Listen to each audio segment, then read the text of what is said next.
കേരളത്തിന്റെ വടക്കേ അറ്റത്ത് നിന്ന് 2 ദിവസം മുമ്പ് നമ്മൾ കേട്ടതാണ് മനു തോമസ് എന്ന് പറയുന്ന യുവ നേതാവ് അവിടുത്തെ ജയരാജാക്കന്മാരിൽ പ്രധാനിയായ പി ജയരാജനെതിരെ വിരൽ ചൂണ്ടുകയും പാർട്ടിയിലെ പല കുഴപ്പങ്ങളെ സംബന്ധിച്ചും ചോദ്യം ചെയ്യുകയുണ്ടായി. അതിനോടൊപ്പം തന്നെ ജില്ലാ കമ്മിറ്റികൾ എല്ലായിടങ്ങളിലും നടക്കുന്നു. തിരുവനന്തപുരം ജില്ലാ കമ്മിറ്റിയിലെ കരമനഹരി ഇവിടെ പൊട്ടിത്തെറിച്ചതും മുഖ്യമന്ത്രിയുടെ അടുക്കളയ്ക്കകത്ത് കയറി ഇറങ്ങാൻ വളരെ സ്വാതന്ത്ര്യമുള്ള ഒരു വ്യവസായിയുടെ, തിരുവനന്തപുരത്തെ ഒരു വ്യവസായിയെ പറ്റി പറയുന്നു. അത് പാർട്ടി നേതൃത്വം തന്നെ മാറ്റേണ്ടിയിരിക്കുന്നു എന്നെല്ലാം വളരെ അതിശക്തമായി തുറന്നടിക്കുകയാണ് ചെയ്തത്. ഇത് ഇത്രത്തോളം പാർട്ടി പ്രതീക്ഷിച്ചില്ല എന്നുള്ളതാണ്. അപ്പോൾ ഇതിന്റെയൊക്കെ ഒരു തുടർ ചലനം ഇനി ഉണ്ടാകാൻ സാധ്യതയുണ്ട്, അല്ലേ? ഇതിനകത്ത് ഈ അപ്രതീക്ഷിതമായിട്ടുള്ള കാര്യങ്ങളാണ് ഇപ്പൊ നടന്നുകൊണ്ടിരിക്കുന്നത്. അപ്രതീക്ഷിതമായിട്ടുള്ള കാര്യം എന്ന് പറഞ്ഞു കഴിഞ്ഞാൽ നമ്മൾ ഇതിനു മുമ്പ് ചർച്ച ചെയ്തപ്പോഴത്തേക്കും എനിക്കൊന്ന് ഒരു തവണ പറഞ്ഞൊരു കാര്യം എനിക്ക് ഓർമ്മയുണ്ട്. അതായത് ഇതിനകത്ത് ഒരു മാറ്റവും ഇനി വരാൻ പോകുന്നില്ല. പിണറായി വിജയനൊന്നും ഒരു ചലനവും സംഭവിക്കാൻ പോകുന്നില്ല. പിണറായി പോവുകയാണെങ്കിൽ അയാളുടെ മരുമകനെ മുഖ്യമന്ത്രിയാക്കിയിട്ടേ പോവുകയുള്ളൂ എന്നൊക്കെ എന്നുള്ള നിലയിലുള്ള ചർച്ചകൾ നടന്നെടുത്ത് നിന്ന് തെരഞ്ഞെടുപ്പ് ഫലം വന്നു കഴിഞ്ഞപ്പോൾ ഇത് തലകുത്തി മറിയുന്നതാണ് നമ്മൾ കണ്ടത്. ഇപ്പൊ പാർട്ടി കേന്ദ്ര കമ്മിറ്റി ഒക്കെ തന്നെ പറയുന്നത് എന്താണ്? ഇതിനൊരു വെറും തെരഞ്ഞെടുപ്പ് തോൽവിയായി കണ്ടുകൂടാ, ഇത് അതിനേക്കാൾ വലിയ ഒരു സംഭവം ഇതിനകത്ത് നടന്നിരിക്കുന്നു എന്നുള്ള നിലയിലേക്ക് അവർ പറയുന്നു. എനിക്ക് ആദ്യം പ്രാഥമികമായി സൂചിപ്പിക്കാനുള്ള ഒരു കാര്യം, ഇതിന് നമ്മൾ ജനങ്ങളോട് പരിപൂർണമായി നന്ദി പറയണം എന്നാണ് എനിക്ക് പറയാനുള്ളത്. കാരണം എന്താണെന്നറിയോ, നമ്മൾ ജനങ്ങളെ തള്ളിപ്പറഞ്ഞൊരു ഘട്ടം ഉണ്ടായിരുന്നു. ഏതായിരുന്നു? 2021 പിണറായി വിജയനെ രണ്ടാമതൊന്നുകൂടി ജയിപ്പിച്ചു ജനം, അല്ലെ? ജനം കോവിഡിന്റെയും കിറ്റിന്റെയും പെൻഷന്റെയും പുറകെ പോയി. അങ്ങനെ പിണറായി വിജയനെ ജയിപ്പിച്ചു ജനം. അതുകൊണ്ട് ജനം അങ്ങ് അനുഭവിക്കട്ടെ എന്ന് പറഞ്ഞ് നമ്മൾ ജനങ്ങളെ തള്ളിക്കളഞ്ഞൊരു കാലം ഉണ്ടായിരുന്നു. എന്നാൽ ഇപ്പൊ എന്താ ചെയ്തിരിക്കുന്നത്? ജനം കണക്ക് തീർത്തൽ. അതായത് ജനം എന്താ പറഞ്ഞത്? ജനം പറഞ്ഞു പിണറായി വിജയനെ കൈകാര്യം ചെയ്യാൻ നിങ്ങൾക്ക് കഴിയില്ലേ, പാർട്ടിക്കാർക്ക് കഴിയില്ലേ? പാർട്ടിക്കാർക്ക് കഴിയില്ല, ഞങ്ങൾ കാണിച്ചു തരാം എന്ന് പറഞ്ഞുകൊണ്ട് ജനം കാൽക്കാശിന് കൊള്ളാത്ത കോൺഗ്രസ് സ്ഥാനാർത്ഥികൾക്ക് പമ്പിച്ച ഭൂരിപക്ഷം കൊടുക്കുന്നു.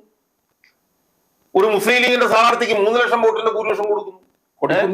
സുരേഷിന് വളരെ എതിർപ്പുണ്ടായി വീണ്ടും 10 തവണ മത്സരിച്ചിട്ട് ജയിപ്പിക്കുന്നു. കെ സുധാകരൻ എന്ന് പറഞ്ഞ ആളുടെ കാര്യം നമ്മൾ പ്രത്യേകിച്ച് പറയാം. ആദ്യ പ്രാഥമികമായി എനിക്ക് പറയാനുള്ള ഒരു കാര്യം എന്ന് പറഞ്ഞാൽ ജനങ്ങളോട് ബഹുമാനമുണ്ടാണ്. യഥാർത്ഥത്തിൽ ഇപ്പൊ ഈ പിണറായി വിജയനെ ഈ പപ്പും കൂടെ പറയുന്നത്, അല്ലെങ്കിൽ ഈ കോഴിയെ ചുട്ടെടുക്കുന്നത് പോലെ പിണറായി വിജയനെ ചുട്ടെടുക്കുന്ന ഒരു അതായത് നമ്മുടെ വിഴിഞ്ഞം അവിടെയൊക്കെ ചെന്ന് കഴിഞ്ഞാല് ഇങ്ങനെ ഈ മീനിനെ ഇങ്ങനെ തൊലിയെ കുരിഞ്ഞ് ഇത് കമ്പി ഇതിനകത്ത് വെച്ചിട്ട് കോർത്തിട്ട് ഇട്ട് ചുടുവല്ലോ എന്ന് പറഞ്ഞതുപോലെ പിണറായി വിജയനെ തിരിച്ചും മറിച്ചും ഇട്ട് ചുട്ട് എടുക്കുന്ന നിലയിലേക്ക് അയാൾ മാറിയിട്ടുണ്ടെങ്കിൽ അതിനെ നമ്മൾ ഏറ്റവും കൂടുതൽ നന്ദി പറയേണ്ടത് കേരളത്തിലെ ജനങ്ങളോടാണ്. 2, അപ്രതീക്ഷിതമാണ് നടക്കുന്ന കാര്യങ്ങൾ. ഇപ്പൊ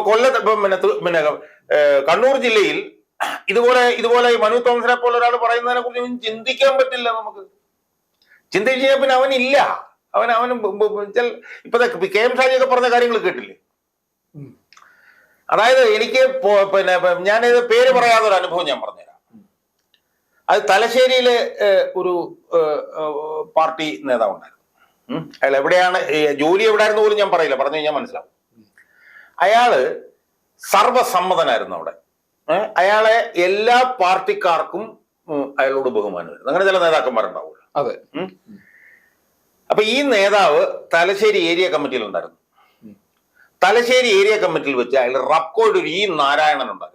അയാൾ പിന്നീട് ദുരൂഹ സാഹചര്യത്തിലാണ് മരിച്ചത്. അയാൾ മരിച്ച സംബന്ധിച്ചും വരെ നമുക്ക് എപ്പോഴെങ്കിലും ഡിസ്കസ് ചെയ്യുമ്പോൾ ഞാൻ പറഞ്ഞുതരാം. അയാളെ അതിരൂക്ഷമായി ഒരു ദിവസം വിമർശിച്ചു. അയാൾ പിണറായിയുടെ ഏറ്റവും വലിയ കൈയാളാണ്. ആ വിമർശിച്ചതിന്റെ പിറ്റേ ദിവസം അയാൾ ഒരു ഓട്ടോറിക്ഷയിൽ, ഒരല്പം ഭീകരമാണ് കാര്യം എന്നാലും ഞാൻ പറയുകയാണ്, ഓട്ടോറിക്ഷയിൽ അയാളുടെ സ്കൂളിലേക്ക് പോകുമ്പോൾ പുറകിൽ നിന്ന് ഒരു സെറ്റുകാർ വന്ന് ഓട്ടോറിക്ഷ മറിച്ചിട്ടു. അയാൾ വീഴുന്നു.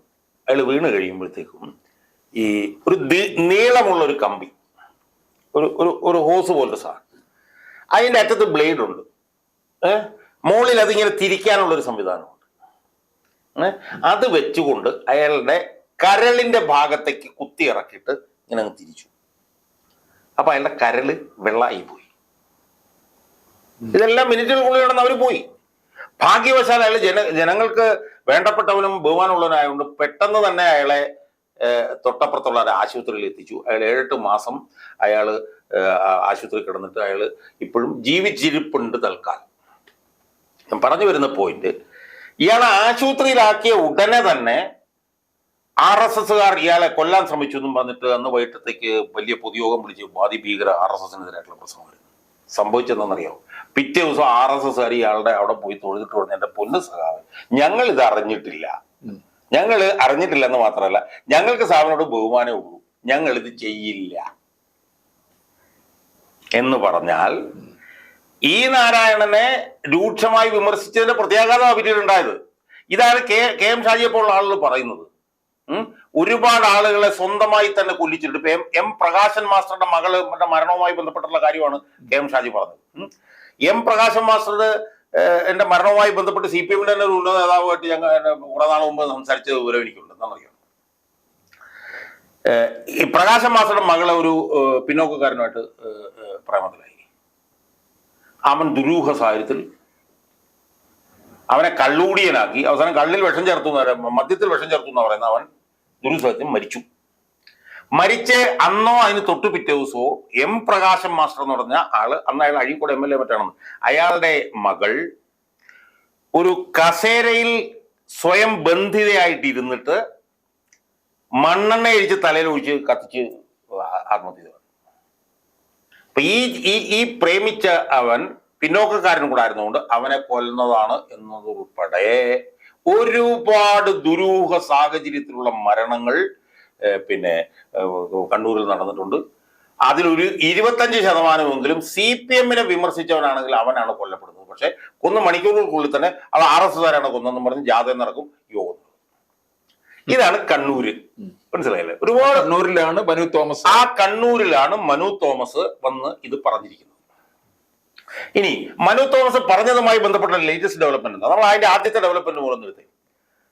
ആദ്യം ഇയാൾ പറഞ്ഞു, ഞാൻ പാർട്ടി പ്രവർത്തനം അവസാനിപ്പിച്ചു. പാർട്ടി പ്രവർത്തനം അവസാനിപ്പിച്ചു എന്ന് പറഞ്ഞിട്ട് പാർട്ടിക്കെതിരെ പറയുന്നവനെ പിറ്റേ ദിവസം പത്രസമ്മേളനം നടത്തി അവൻ പാർട്ടിക്കെതിരെ പറഞ്ഞ അവനെ പുറത്താക്കുന്നു എന്ന് പറയുന്നതിന് പകരം MV ജയരാജൻ വന്ന് തഴുകുകയായിരുന്നു. അത് പാർട്ടി ഭരണഘടന അനുസരിച്ച് 3 പ്രാവശ്യം പുതുക്കിയില്ലെങ്കിൽ അത് ഒഴിവാകും. അങ്ങനെ ഒഴിവായി പോയതാണ് മനു തോമസ്. മനു തോമസിനെ ഞങ്ങൾ തിരിച്ചു പാർട്ടിയിലേക്ക് സ്വാഗതം ചെയ്യാനും തയ്യാറാണ് എന്ന് MV ഒരു മൃദു സമീപനം. സമീപനം.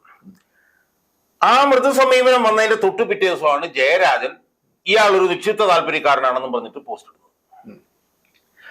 ആ പോസ്റ്റ് ഇട്ടപ്പോഴാണ് മനു തോമസ് വന്നിട്ട് അതിഗുരുതരമായിട്ടുള്ള ആരോപണങ്ങൾ ജയരാജനെതിരെയും മകനെതിരെയും പറയുകയും ജയരാജന്റെ മകൻ ഉൾപ്പെടെയുള്ളത് ഈ കൊട്ടേഷൻ സംഘടന കോർഡിനേറ്റർ ആണെന്ന് വരെ പറയുകയും ചെയ്തിട്ടുണ്ട്. ഇതിനെതിരെ പേരിലൊരു വക്കീൽ നോട്ടീസ് അയച്ചിട്ടുണ്ട്, അത് ശരി തന്നെ. പക്ഷേ അയാൾ പറഞ്ഞ ആരോപണങ്ങളൊന്നും ആരോപണങ്ങൾ ഞാൻ നിഷേധിക്കുന്നു, ഞാൻ അതൊന്നും ചെയ്തിട്ടില്ല എന്ന് P ജയരാജൻ ഇതുവരെ പറഞ്ഞിട്ടില്ല. ഒരു വക്കീൽ നോട്ടീസ് അയച്ചിട്ടുണ്ട്, അത് ശരി. അതുപോലെ തന്നെ പാർട്ടി സംസ്ഥാന സെക്രട്ടറിയോട് ഇതിനെ കുറിച്ചിട്ട് ചോദിച്ചു ഡൽഹിയിൽ വെച്ച്. അപ്പോൾ പാർട്ടി സംസ്ഥാന സെക്രട്ടറി അത് കണ്ണൂർ എന്തോ ഒരു ജില്ലാ കമ്മിറ്റി അംഗവുമായിട്ട് ബന്ധപ്പെട്ടിട്ടുള്ള പ്രശ്നം, അത് അവിടെ ചോദിക്കും. അവിടെ എന്താ സംഭവിച്ചത്?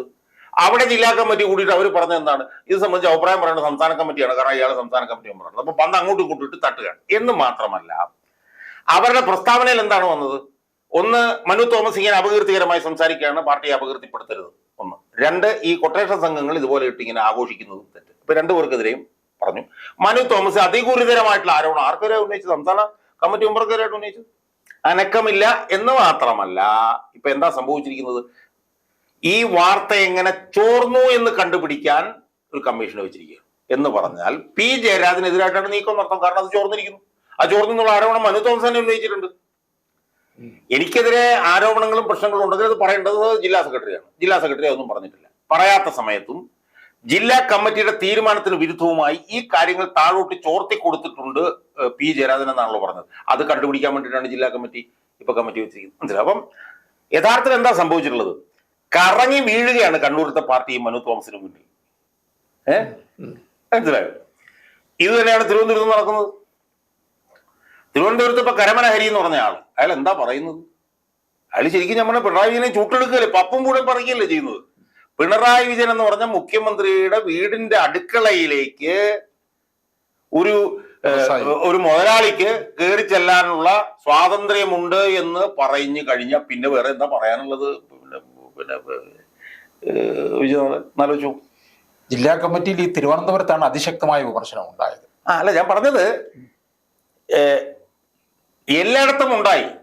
തിരുവനന്തപുരത്താണ് ഈ പറഞ്ഞതുപോലെ ഇത്രയും ഭീകരമായിട്ടുള്ള സാധനം ഉണ്ടായി. തിരുവനന്തപുരത്തുകാര് നേരിട്ട് കണ്ടുകൊണ്ടിരിക്കുകയല്ലേ.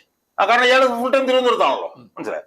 അപ്പൊ അതുകൊണ്ട് തന്നെ ആ നിലയിൽ ഇയാള് വല്ലാതെ ഒറ്റപ്പെട്ട് കഴിഞ്ഞിരിക്കുന്നു. ഇയാൾക്ക് അനുകൂലമായി ഒരാളും പറയുന്നത് നമ്മൾ ഒന്നും കേൾക്കുന്നില്ല. ഓരോ കമ്മിറ്റിയിലും പിണറായി വിജയനെതിരെ രൂക്ഷ വിമർശനം എന്ന് പറഞ്ഞ വരുന്ന വാർത്തക്കകത്ത് എന്നാൽ ഇന്ന ആൾ പിണറായി വിജയന് അനുകൂലമായി ഇന്ന കാര്യം ഇല്ല. അപ്പൊ അതാണ് ഞാൻ പറഞ്ഞത്, 100-ൽ നിന്ന് 100-0 എന്നായിരുന്നെങ്കിൽ ഇപ്പൊ 0-100 എന്നുള്ള നിലയിലേക്ക് ഇരട്ടി വെളുക്കുമ്പോ കാര്യങ്ങൾ മാറും. അപ്പൊ അതിന്റെ അർത്ഥം കാണിക്കുന്നത് ഇയാൾക്ക് ഇനി പിടിച്ചു നിൽക്കൽ അസാധ്യമാണ് എന്നുള്ളത്. ഈ കരമന ഹരിക്ക് ഒരു സ്ഥാനമൊക്കെ നൽകിയിരുന്നതാണ്.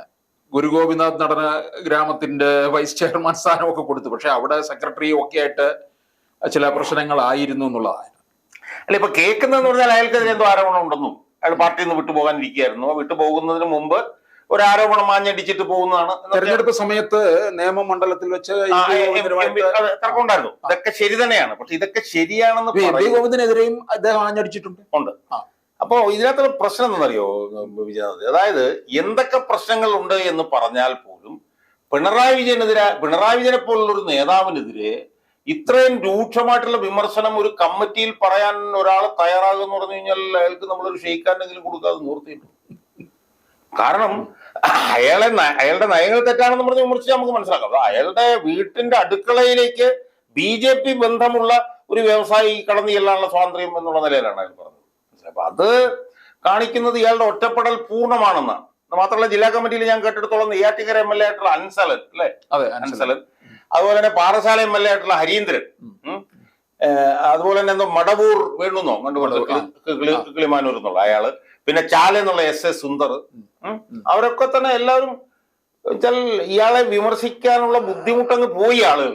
ഈ കരമന ഹരിക്ക് തിരുവനന്തപുരത്ത് അത്യാവശ്യം ഒരു പിടിപാടൊക്കെ ഉള്ള ആളാണ്. പാർട്ടിയിലെ ഒരു ജനകീയ മുഖവും ഒക്കെയാണ്. സാംസ്കാരിക ജനകീയ മുഖം എന്ന് ഞാൻ പറയുന്നില്ല, പക്ഷെ സാംസ്കാരിക രംഗത്ത് വലിയ തോതിലുള്ള സ്വാധീനമുള്ള ഒരാളാണ്. അയാളെ ഞാൻ കേട്ടെടുത്തോളം അതിനൊരു വേറൊരു വശം എനിക്ക് തോന്നുന്നത്, ഞാൻ മനസ്സിലാക്കിയെടുത്തോളം അയാൾ MA ബേബിയുടെ ഏറ്റെടുത്ത ആളാണ്.